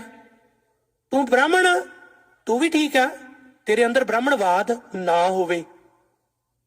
ਤੇ ਤੂੰ ਚਾਰੇ ਵਰਨੇ ਆ ਗਏ ਤੇ ਫਰਮਾਨ ਕੀਤਾ, ਖੱਤਰੀ, ਬ੍ਰਾਹਮਣ, ਸ਼ੂਦ, ਵੈਸ਼, ਉਪਦੇਸ਼, 4 ਵਰਨਾ ਕੁਛ ਸਾਂਝਾ। ਇਹਦਾ ਅਰਥ ਵੀ ਨਹੀਂ ਅਸੀਂ ਸਹੀ ਸਮਝਦੇ। ਅਸੀਂ ਕਹਿੰਦੇ ਆ ਜੀ ਸ਼ਾਇਦ ਇਹ ਨਾ ਇਉਂ ਆ ਵੀ ਸਾਰਿਆਂ ਲਈ ਤਾਂ ਹੀ ਕਰਤਾ, ਜਿਵੇਂ ਗੁਰੂ ਸਾਹਿਬ ਨੇ ਸਾਰਿਆਂ ਨੂੰ ਇੱਕ ਉਹ ਨਹੀਂ, ਇੱਕ ਨੈਰੇਟਿਵ ਤੋੜਿਆ ਗੁਰੂ ਸਾਹਿਬ ਨੇ। ਉਹ ਬਾਹਮਣ ਕਹਿੰਦਾ ਸੀ, ਮਨੂਵਾਦ ਕਹਿੰਦਾ ਸੀ ਕਿ ਤੁਸੀਂ ਵਿਦਿਆ ਨਾ ਲੈ ਸਕਦੇ ਹੋ ਨਾ ਦੇ ਸਕਦੇ ਹੋ, ਸਿਰਫ ਇੱਕ ਹੀ ਹੈ, ਤੁਸੀਂ ਉਪਦੇਸ਼ ਨਹੀਂ ਲੈ ਸਕਦੇ। ਕਿੰਨਾ ਕੁਛ ਹੈ। ਕਦੇ ਸ਼ੰਭੂਕ ਦਾ ਪੜ੍ਹੋ, ਸ਼ੰਭੂਕ ਮੈਂ ਉੱਥੋਂ ਹੀ ਰੈਫਰੈਂਸ ਦਿੰਦਾ, ਜਿਹੜੇ ਅੱਜ ਸਨਾਤਨੀ ਮੱਤ ਵਾਲੇ ਸਿੱਖਾਂ ਨੂੰ ਨਿਸ਼ਾਨੇ ਤੇ ਲਿਆਉਂਦੇ ਨੇ। ਸ਼ੰਭੂਕ ਕੌਣ ਸੀ ਜੀ? ਸ਼ੰਭੂਕ ਦੇ ਸਿੱਕਾ ਢਾਲ ਕੇ ਕਿਉਂ ਪਾਇਆ ਸੀ? ਸ਼ੰਭੂਕ ਰਿਸ਼ੀ ਸੀ, ਉਹ ਸਤਕਾਰ ਸੀ ਉਹਦਾ। ਉਹ ਕਿਤੇ ਮੰਤਰ ਉਹਦੇ ਵੀ ਕੰਨਾਂ 'ਚ ਪੈ ਗਏ ਤੇ ਰਾਮਚੰਦਰ ਜੀ ਕੋਲ ਆ ਗਏ, ਕਹਿੰਦੇ ਵੀ ਆਹ ਤਾਂ ਤੇਰੇ ਤਾਂ ਤਬਾਹੀ ਦਾ ਕਾਰਨ ਹੀ ਹੈ, ਤੇਰੇ ਰਾਜ ਦੇ ਵਿੱਚ ब्राह्मण इत्थे ते शूदर जिहड़ा है ਉਹਨੂੰ वेद मंत्र सुन जाण ते तूं काहदा राजा। मर्यादा पुरुषोत्तम जी गए, भाई आ की है, गलत है। वो कहने जी गुस्ताखी की है, तेनों इजाजत नहीं, सजा की है, सिक्का ढाल के कन्ना च पा दिओ। मैं गुरु ग्रंथ साहब की स्टेज दे विच कहना, वो शंभूक ऋषि सी, ऋषि। ते कैनेडा की धरती ते असीं शंभूक दा शहीदी दिहाड़ा मनाया ऐस करके नहीं कि असीं सिखां तो सानू किसी की परवाह नहीं। क्यों नहीं बई, कोई भी पीड़ित है। गुरु साहब ने तो ये गल ही खत्म करती, गुरु तेग बहादुर साहब ने, जदों जिहड़ा उस वेले हिंदू ते जबर हो रहा सी ते उस वेले नूं क्या ये हिंदुआं ते जबर नहीं, ये मनुखता ते धर्म ते जबर है, क्यों कोई करे भी। आखे जी तुहाडे तां विचार नहीं, तुसीं मूर्ति पूजा नहीं करदे, तुसीं बहुत ईश्वरवाद नहीं मनदे, नहीं मनदे, पर फिर भी तुहानूं की हक है किसी ते जबर करन दा। अज साडे कह दिंदे आ ना, सिखां नूं की लोड़ है हर थां ते सिर फसाउण दी। है लोड़ है, किसे नाल भी धक्का हुंदा, मूल निवासी नाल धक्का हुंदा, सिख नूं लोड़ है। किसे जेकर नेटिव नाल इंडिजिनस नाल जुर्म हुंदा, सिख दा सिद्धांत है केवल अपने लिए लड़ना नहीं, सब लिए लड़ना। पर सब लिए लड़ना ही काफी नहीं, अपने हक्कां लई भी लड़ना। मीरी पीरी भगती शक्ति ये सारा दो नहीं, इकट्ठे ने। ते जदों शंभूक नूं सिर्फ इस करके कि वो नीवीं जाति दा इस तरह खत्म किया जाता है, तो फिर सिखिज्म का जिहड़ा सिद्धांत है, सिक्खी का वो सिद्धांत इस गल नूं बिल्कुल रद्द करदा है। ते प्रदर्शनी दे विच निशाना बना के कि जी जट वितकरा करदे। जट एक पूरे दे पूरी कम्यूनिटी, जट एक कबीला है। बाय द वे जट मुसलमान भी हुंदे आ, तुसीं जाके देखो। ਜਿਹੜੇ जट गुरु साहब दे गुरु सिੱਖੀ ਤੋਂ ਪ੍ਰਭਾਵਿਤ ਹੋ ਕੇ ਜਿੰਨੇ ਸਨ ਜੱਟ, ਬਹੁਤ ਜ਼ਿਆਦਾ ਜਿਹੜੇ ਸਿੱਖ ਬਣੇ ਆ। ਮਾਫ ਕਰਨਾ, ਅੱਜ ਜਿੰਨਾ ਮਰਜ਼ੀ ਜੱਟਾਂ ਨੂੰ ਗਾਲਾਂ ਕੱਢ ਲਓ, ਠੀਕ ਆ, ਕਈਆਂ ਦੇ ਵਿੱਚ ਧੌਣ 'ਚ ਕਿੱਲਾ ਵੀ ਅੜਿਆ ਹੁੰਦਾ ਕਿ ਅਸੀਂ ਬਹੁਤ ਵੱਡੇ ਆ, ਇਹ ਨਹੀਂ। ਪਰ ਸੱਚ ਹੈ, ਜਿਨ੍ਹਾਂ ਨੂੰ ਤੁਸੀਂ ਜੱਟ ਕਹਿ ਕੇ ਸੁੱਟੀ ਜਾਂਦੇ ਹੋ ਨਾ, ਉਹਨਾਂ ਦੇ ਸਾਹਮਣੇ ਗੁਰੂ ਦੀ ਨਿੰਦਾ ਕਰਕੇ ਕੋਈ ਦੇਖੇ, ਉਹ ਪੈ ਨਿਕਲਦੇ ਆ। ਜਾਗਦੀ ਹੈ ਜ਼ਮੀਰ, ਇਹ ਗੱਲ ਨਹੀਂ। जात पात का मान नहीं होना चाहिए, जात का गर्व ना करियो कोई, गुरुवाणी च बार बार लिखिया। जात का गर्व ना कर मूर्ख गवार, बड़ा कुछ लिखिया। पर कैनेडा विच इहनूं रेसिज्म मन्निया जांदा कि किसी एक कम्यूनिटी नूं पूरी नूं निशाने ते रख लो। होर उहदे विच इह लिख दिता कि जी आ गुरुद्वारा साहिब, एक अकाली सिंह गुरुद्वारा साहिब दे 1979 तो 81-82 तक का टाइम लिखता कि इत्थे जिहड़ा है गुरुद्वारा साहब दे विच साडे नाल धक्का होया ते असीं इस करके जिहड़े दलित आ अपना वखरा गुरुद्वारा बनाया। धक्का इह होया कि गुरु रविदास शब्द जिहड़ा वरतन ते रोक लाई गई। पहली गल तां इह है कि भगती काव, भगती धारा गुरमत धारा तो पहलां दी है, पहला भगती धारा चली है।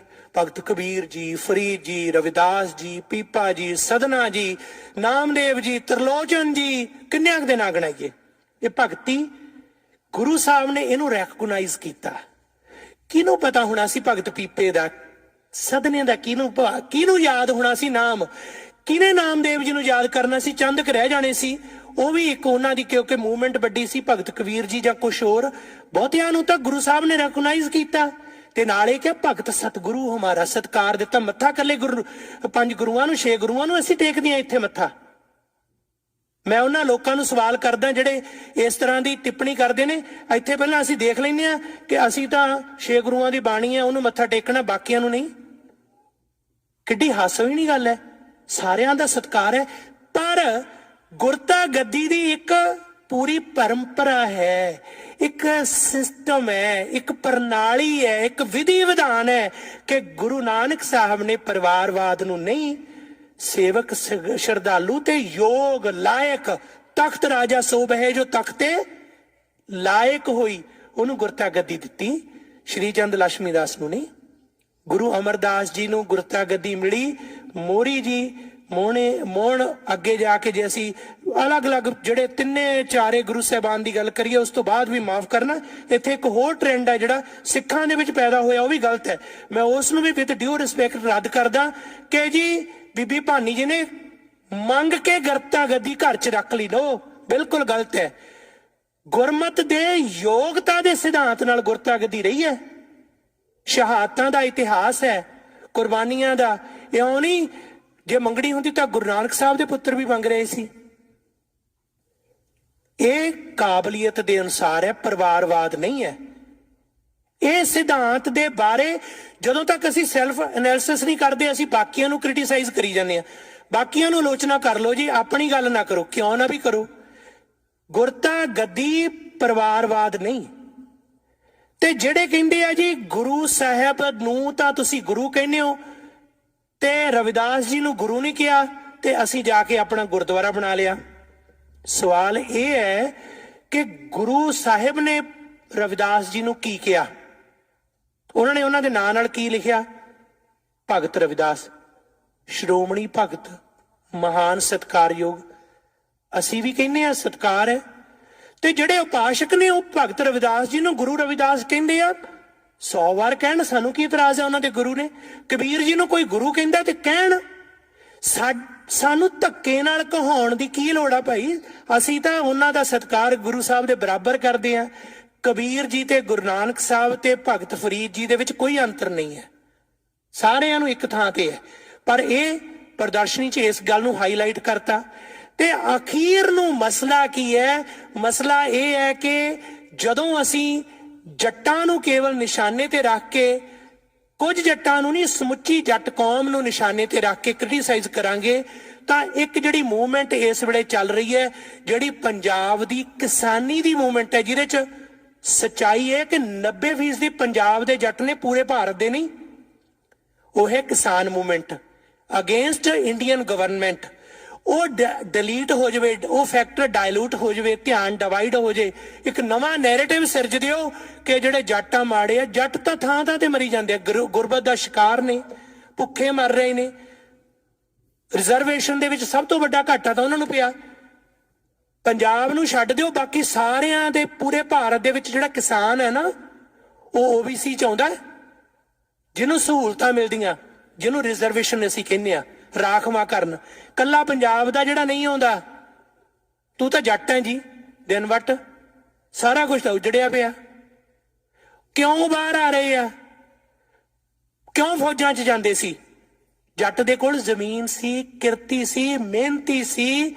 ਜ਼ਮੀਨ ਦੇਣ ਦੇ ਵਿੱਚ ਬੰਦਾ ਸਿੰਘ ਬਹਾਦਰ ਤੋਂ ਲੈ ਕੇ ਇੱਕ ਲੰਮਾ ਇਤਿਹਾਸ ਹੈ। ਪਰ ਉਹਨਾਂ ਨੇ ਕਿਹਾ ਕਿ ਜ਼ਮੀਨ ਨਾ ਵੰਡੀ ਜਾਵੇ, 4 ਜਵਾਕ ਆ, 2 ਫੌਜ 'ਚ ਚਲੇ ਜਾਓ। ਉੱਥੇ ਜਾ ਕੇ ਜਾਨਾਂ ਚਲੀਆਂ ਗਈਆਂ। ਜ਼ਮੀਨ ਨਾ ਘਟ ਜੇ, ਫੌਜ ਭੇਜਤਾ, ਜ਼ਮੀਨ ਉਨੀ ਕੁ ਬਚਣੀ ਆ, ਬਾਹਰ ਆ ਗਏ। ਪਰ ਉਹਦੀ ਟ੍ਰੈਜਡੀ ਕੋਈ ਨਹੀਂ। ਤੇ ਪਰ ਅਸੀਂ ਕਦੇ ਉਹਦਾ ਨੋਟਿਸ ਨਹੀਂ ਲਿਆ। ਤੇ ਹੁਣ ਇੱਕ ਨਵਾਂ ਉਸੇ ਹੀ ਸਿਸਟਮ ਦੇ ਵਿੱਚ ਸਾਡੇ ਬਹੁਤ ਹੋਰ ਆ। ਅਸੀਂ ਸਿੱਖ ਹੈਰੀਟੇਜ ਦੀ ਗੱਲ ਕਰਦੇ ਆ, ਪਰ ਸਾਡੀਆਂ ਸੰਸਥਾਵਾਂ ਵੀ ਨੇ। ਉਹਨਾਂ ਨੇ ਅਗਲਾ ਮਹੀਨਾ ਜਿਹੜਾ ਅਪ੍ਰੈਲ ਦਾ, ਉਹ ਮਹੀਨਾ ਅਪ੍ਰੈਲ ਦਾ ਹੈ ਸਿੱਖ ਹੈਰੀਟੇਜ ਮੰਥ ਕੈਨੇਡਾ ਦੇ ਵਿੱਚ।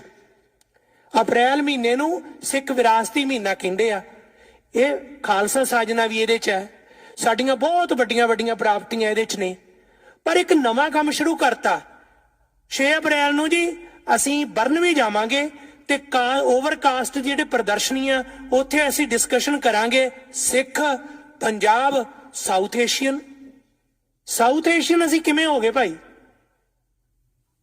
ਸਾਊਥ ਏਸ਼ੀਅਨ ਦਾ ਭੰਬਲ ਭੂਸਾ ਖੜਾ ਕਰਕੇ ਉਹੀ ਕੁਝ ਕਰਤਾ। ਜਦੋਂ ਕੈਨੇਡਾ ਦੇ ਵਿੱਚ ਸਭ ਤੋਂ ਪਹਿਲਾਂ ਸਾਡੇ ਅਣਵੰਡੇ ਪੰਜਾਬ ਦੇ, ਸਾਂਝੇ ਪੰਜਾਬ ਦੇ ਲੋਕ ਆਏ ਸਨ, ਉਹਨਾਂ ਨੂੰ ਪਤਾ ਕੀ ਕਿਹਾ ਗਿਆ? ਆ ਗੁਰੂ ਨਾਨਕ ਜਹਾਜ਼ ਦਾ ਜਿਵੇਂ ਨਾਮ ਬਦਲਿਆ, ਕਾਮਾਗਾਟਾ ਮਾਰੂ ਪ੍ਰਚਲਿਤ ਕਰਤਾ। ਸਾਡੇ ਸੰਘ ਦੇ ਥੱਲੇ ਉਤਰਦਾ ਹੀ ਕਾਮਾਗਾਟਾ ਮਾਰੂ ਹੈ। ਗੁਰੂ ਨਾਨਕ ਜਹਾਜ਼ ਕੰਨਾਂ ਤੋਂ ਮਿੰਟ 'ਚ ਫੇਰ ਭੁੱਲ ਜਾਂਦਾ। ਕਾਮਾਗਾਟਾ ਮਾਰੂ ਗੁਰੂ ਨਾਨਕ ਜਹਾਜ਼ ਸੀ, ਹਿਸਟੋਰੀਕਲ ਫੈਕਟ ਹੈ। ਉਹ ਲੀਜ਼ ਤੇ ਲਿਆ ਸੀ, ਭਾਈ ਗੁਰਦਿੱਤ ਸਿੰਘ ਨੇ ਨਾਮ ਰੱਖਿਆ ਸੀ। 11,000 ਪਹਿਲਾਂ, $60,000 ਕੁੱਲ ਦੇਣਾ ਸੀ। ਦੂਜੀ ਕਿਸ਼ਤ ਫੇਰ ਦਿੱਤੀ। ਮੁੜ ਕੇ ਨੁਕਸਾਨ ਕਿੰਨਾ ਹੋਇਆ? ਪਰ ਉਹ registered Guru Nanak ਸਟੀਮਸ਼ਿਪ company, Guru Nanak merchant, Guru Nanak ਜਹਾਜ਼, ਇਹ ਨਾਮ ਸੀ। ਚੈਲੰਜ ਕਰਿਆ ਕਰੋ, ਰਿਐਕਟ ਕਰਿਆ ਕਰੋ। ਨਹੀਂ, ਸਾਡੀਆਂ ਸਟੇਜਾਂ ਤੇ ਵੀ ਬੋਲੀ ਜਾਂਦੇ ਆ।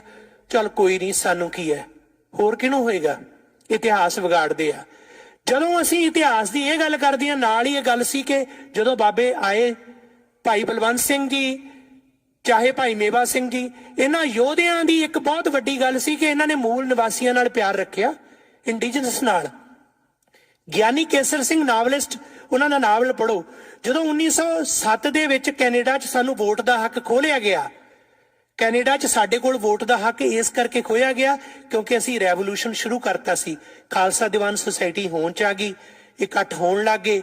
ਉੱਥੇ ਜਾਤ ਪਾਤ, ਕਾਸਟਿਜ਼ਮ, ਰੇਸਿਜ਼ਮ ਤੇ ਇੰਪੀਰੀਅਲਿਜ਼ਮ, ਬਸਤੀਵਾਦ, ਉਹਨਾਂ ਦੇ ਖਿਲਾਫ ਮੂਵਮੈਂਟ ਸ਼ੁਰੂ ਹੋ ਗਈ। ਅੰਗਰੇਜ਼ ਇਸ ਗੱਲ ਤੋਂ ਡਰ ਗਏ, ਉਹਨਾਂ ਨੇ ਪਾਬੰਦੀ ਲਾ ਦਿੱਤੀ, ਵੋਟਾਂ ਦਾ ਹੱਕ ਖੋਹ ਲਿਆ। 1907 ਦੇ ਵਿੱਚ ਵੋਟਾਂ ਦਾ ਹੱਕ ਖੋਇਆ।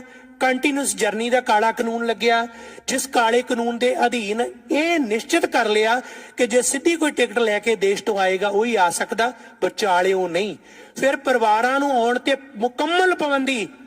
ਤੇ ਅੱਜ ਇੱਕ ਇਤਿਹਾਸ ਦੀ ਗੱਲ ਹੋਰ ਨੋਟ ਕਰ ਲੈਣਾ, ਮੈਂ ਕਈ ਵਾਰ ਕਹਿੰਦਾ ਹੁੰਦਾ ਜਦੋਂ ਅਸੀਂ ਸੰਗਤ ਦੇ ਵਿੱਚ ਬੈਠਦੇ ਆ ਨਾ, ਸਾਡੇ ਅੱਜ ਡਿਜੀਟਲ ਕੰਮ ਹੈ, ਸਾਡੇ ਫੋਨਾਂ ਤੇ ਰਿਕਾਰਡਿੰਗ ਹੋਣੀ ਚਾਹੀਦੀ ਹੈ ਜਾਂ ਸਾਡੇ ਕੋਲ ਨੋਟਸ ਲਈ ਕੋਈ ਕੁਝ ਨਾ ਕੁਝ ਰਿਟਨ ਹੋਣਾ ਚਾਹੀਦਾ, ਕਿਉਂਕਿ ਸਾਡੇ ਕੋਲ ਫੇਰ ਨਹੀਂ ਟਾਈਮ ਹੋਣਾ ਫੇਰ ਬੈਠ ਕੇ ਪੜ੍ਹਨ ਦਾ, ਫਿਰ ਭੁੱਲ ਜਾਣੀਆਂ ਅਸੀਂ ਗੱਲਾਂ। ਲਿਖਣਾ ਚਾਹੀਦਾ, ਨੋਟ ਡਾਊਨ ਕਰੋ। ਇਹ ਗੱਲ ਲਿਖਣ ਵਾਲੀ ਹੈ ਕਿ ਕੈਨੇਡਾ ਦੀ ਧਰਤੀ ਤੇ ਪਹਿਲਾ ਬੌਰਨ ਸਿੱਖ ਬੱਚਾ, ਅਨਡਿਵਾਈਡਡ ਸਾਂਝੇ ਪੰਜਾਬ ਦਾ ਬੱਚਾ, ਭਾਰਤ ਦੇ ਵਿੱਚੋਂ ਆਏ ਲੋਕਾਂ ਦਾ ਸਭ ਤੋਂ ਪਹਿਲਾ ਪਰਿਵਾਰ ਜਿਹੜਾ ਕੈਨੇਡਾ 'ਚ ਆਇਆ, ਉਹ ਭਾਈ ਬਲਵੰਤ ਸਿੰਘ ਖੁਰਦਪੁਰ ਤੇ ਭਾਈ ਭਾਗ ਸਿੰਘ ਭਿੱਖੀਵਿੰਡ, ਇਹਨਾਂ ਦੇ ਪਰਿਵਾਰ ਕੈਨੇਡਾ 'ਚ ਆਏ। ਇਹਨਾਂ ਨੇ ਡੋਰ ਓਪਨ ਕੀਤਾ। ਅੱਜ ਬੱਚੇ ਜੰਮਦੇ ਆ, ਤੀਜੀ ਪੀੜ੍ਹੀ, ਵਿਆਹ ਹੁੰਦੇ ਆ, ਨੱਚਦੇ ਆ, ਗਾਉਣੇ ਆ, ਲੋਹੜੀਆਂ ਮਨਾਉਣੇ ਆ, ਇਹਨਾਂ ਦਾ ਨਾਂ ਨਹੀਂ ਯਾਦ। ਇਹਨਾਂ ਨੇ ਦਰਵਾਜ਼ਾ ਖੋਲਿਆ ਸਤੰਬਰ 1912 ਨੂੰ। ਪਹਿਲਾ ਜਿਹੜਾ ਇਮੀਗ੍ਰੈਂਟ ਕਪਲ ਸੀ ਮਾਈਗ੍ਰੇਟ ਹੋ ਕੇ ਆਇਆ, ਭਾਈ ਬਲਵੰਤ ਸਿੰਘ ਜੀ ਖੁਰਦਪੁਰ, ਬੀਬੀ ਕਰਤਾਰ ਕੌਰ ਜੀ, ਉਹਨਾਂ ਦੇ ਗ੍ਰਹਿ ਵਿਖੇ 1912 ਦੇ ਵਿੱਚ ਜਨਮਿਆ ਪਹਿਲਾ ਬੱਚਾ, ਕੈਨੇਡਾ ਦਾ ਪਹਿਲਾ ਸਿੱਖ ਬੱਚਾ ਹੈ ਭਾਈ ਹਰਦਿਆਲ ਸਿੰਘ ਜੀ। ਇਹ ਹਿਸਟਰੀ ਅਸੀਂ ਯਕੀਨ ਮੰਨਿਓ ਇੰਨੀ ਪਿਆਰੀ ਹਿਸਟਰੀ, ਜਦੋਂ ਤੁਸੀਂ ਸੱਚਮੁੱਚ ਦਿਲਚਸਪੀ ਨਾਲ ਪੜੋਗੇ ਕਦੇ ਮਨ ਬਾਗੋ ਬਾਗ ਹੋਏਗਾ, ਛਾਲਾਂ ਮਾਰੋਗੇ, ਚਾਹ ਹੋਏਗਾ, ਕਦੇ ਤਾਹਾਂ, ਕਦੇ ਚੀਖਾਂ ਨਿਕਲਣਗੀਆਂ।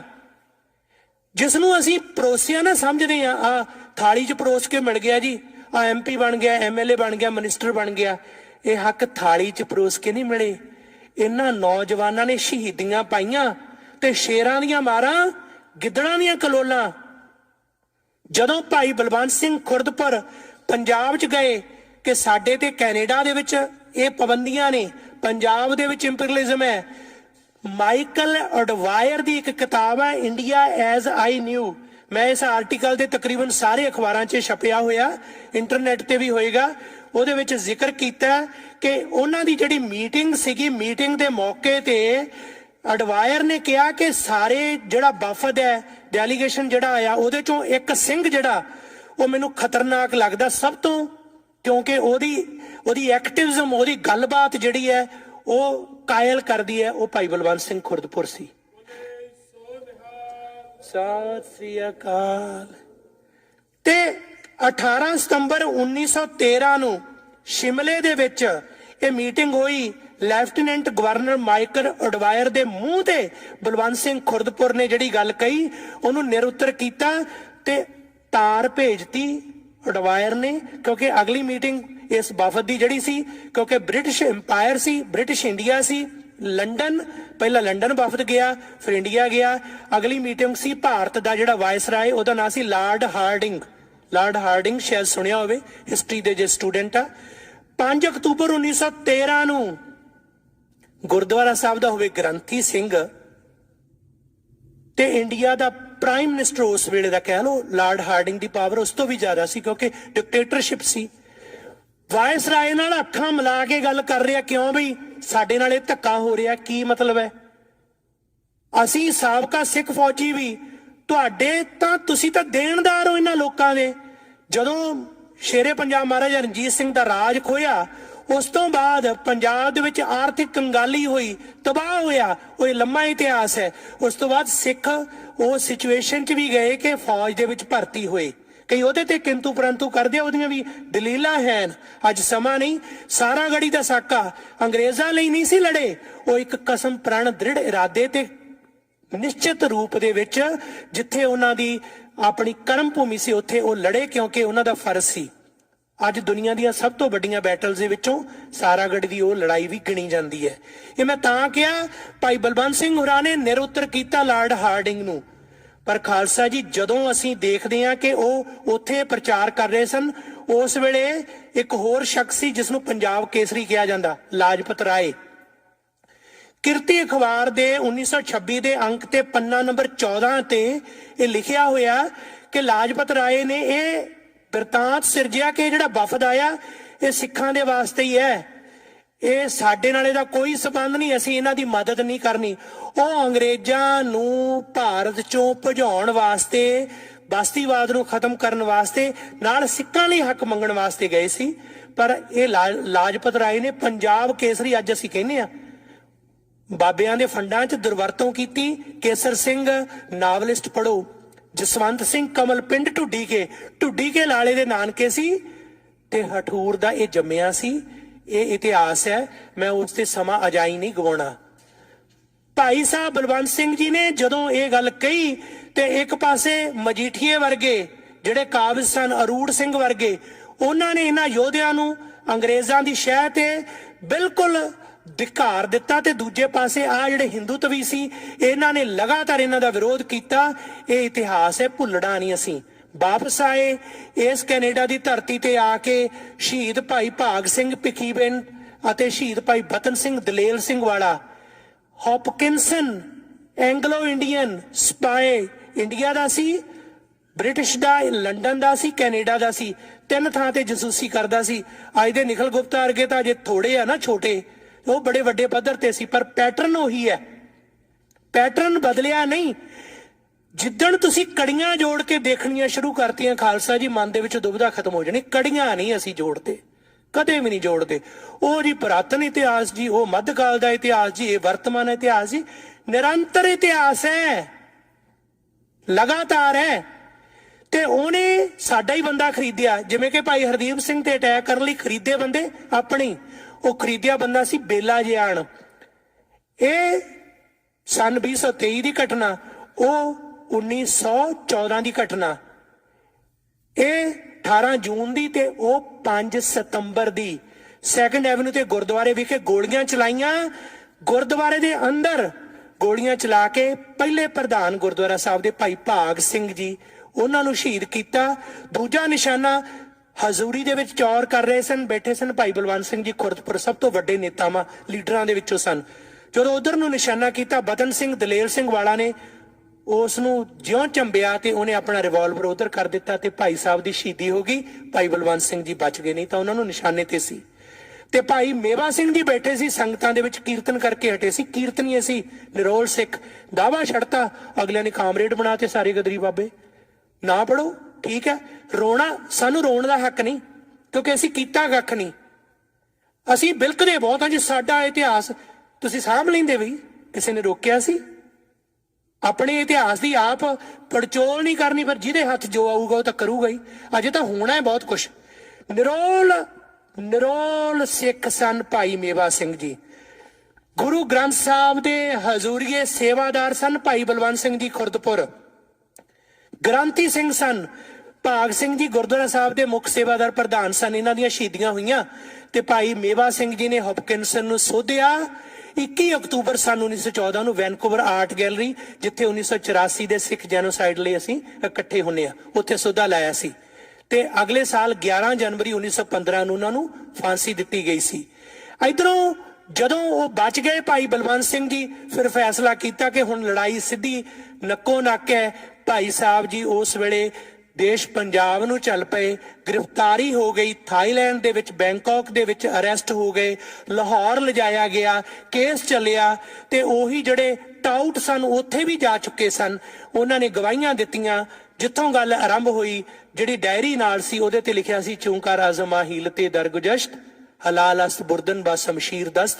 ਕਹਿੰਦੇ ਆਹ ਬੰਦਾ ਜਿਹੜਾ ਸਾਰਿਆਂ ਨੂੰ ਹਥਿਆਰ ਚੱਕ ਕੇ ਸਾਡੇ ਖਿਲਾਫ ਕਰਦਾ ਸੀ, ਕਿਉਂਕਿ ਇਹਨਾਂ ਸਤਰਾਂ ਦਾ ਅਰਥ ਹੀ ਇਹ ਹੈ, ਜਦ ਧਿਰ ਉਪਾਵਾਂ ਦੀ ਹਾਰਦੀ ਏ ਤਦ ਜਾਇਜ਼ ਵਰਤੋਂ ਹਥਿਆਰ ਦੀ ਏ।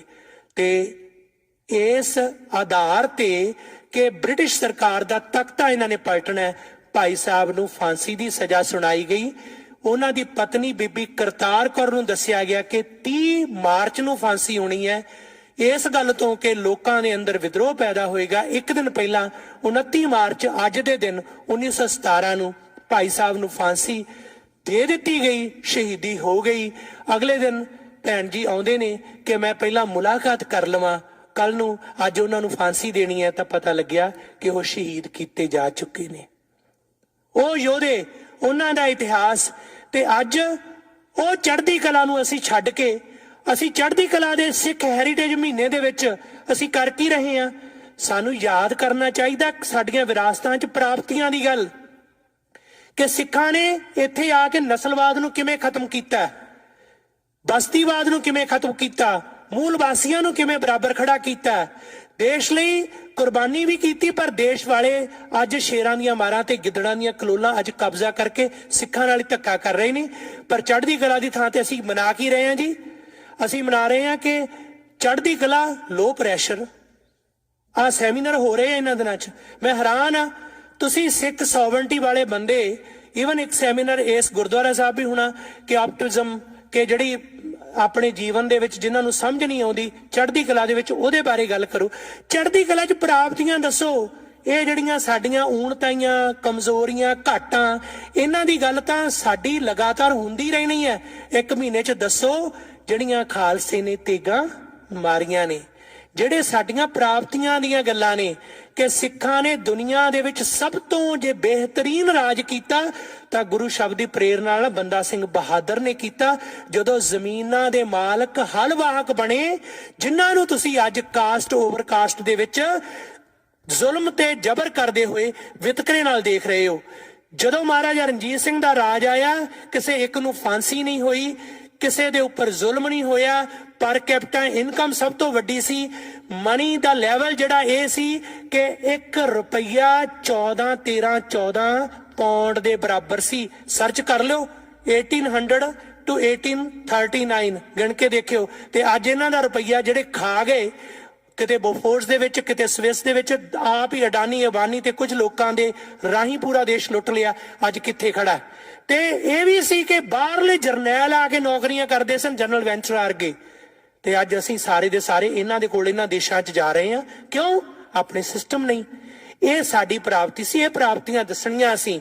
ਇੱਕ ਮਹੀਨੇ ਦੇ ਵਿੱਚ ਸਕੂਲਾਂ 'ਚ, ਐਜੂਕੇਸ਼ਨ ਸੈਂਟਰਾਂ 'ਚ ਕੈਨੇਡਾ ਦੀ ਗੌਰਮੈਂਟ, BC ਦੀ ਗੌਰਮੈਂਟ ਕਹਿੰਦੀ ਹੈ ਕਿ ਤੁਸੀਂ ਆਪਣਾ ਇਤਿਹਾਸ ਦੱਸੋ। ਅਸੀਂ ਦੱਸੀਏ ਕਿ ਅਸੀਂ ਆਪਣੀ ਨੌਲੇਜ ਹੀ ਇੱਕ ਸੀਮਤ ਕਰ ਲਈ ਕਿ ਅਸੀਂ ਆਉਣਾ, ਕੈਨੇਡਾ ਪਹੁੰਚੇ, ਬਸ ਇਸ ਤੋਂ ਬਾਅਦ ਸਾਡੀਆਂ ਅਰਦਾਸਾਂ ਪੂਰੀਆਂ ਹੋ ਗਈਆਂ, ਬਸ ਆਹੀ ਮਕਸਦ ਸੀ। ਕੀ ਹੋ ਗਿਆ ਫਿਰ? ਕਿੱਡੀ ਵੱਡੀ ਪ੍ਰਾਪਤੀ ਕਰ ਲਈ। ਇਹ ਵੀ ਤਾਂ ਕੈਨੇਡਾ ਆਏ ਸੀ, ਭਾਈ ਬਲਵੰਤ ਸਿੰਘ ਵੀ ਕੈਨੇਡਾ ਆਏ ਸੀ, ਤੇ ਸਾਡੇ ਵਰਗਿਆਂ ਲਈ ਕਿ ਇਹ ਰਾਜ ਮੰਨਣ, ਸ਼ਹੀਦੀਆਂ ਪਾ ਗਏ। ਜੇ ਨਾ ਜਾਂਦੇ, ਸ਼ਹੀਦ ਨਾ ਹੁੰਦੇ, ਤਾਂ ਅੱਜ ਸਭ ਤੋਂ ਅਮੀਰਾਂ ਦੇ ਵਿੱਚ ਇਹਨਾਂ ਦੇ ਬੱਚਿਆਂ ਤੇ ਚੌਥੀ ਪੰਜਵੀਂ ਪੀੜ੍ਹੀ ਦਾ ਨਾਂ ਹੋਣਾ ਸੀ।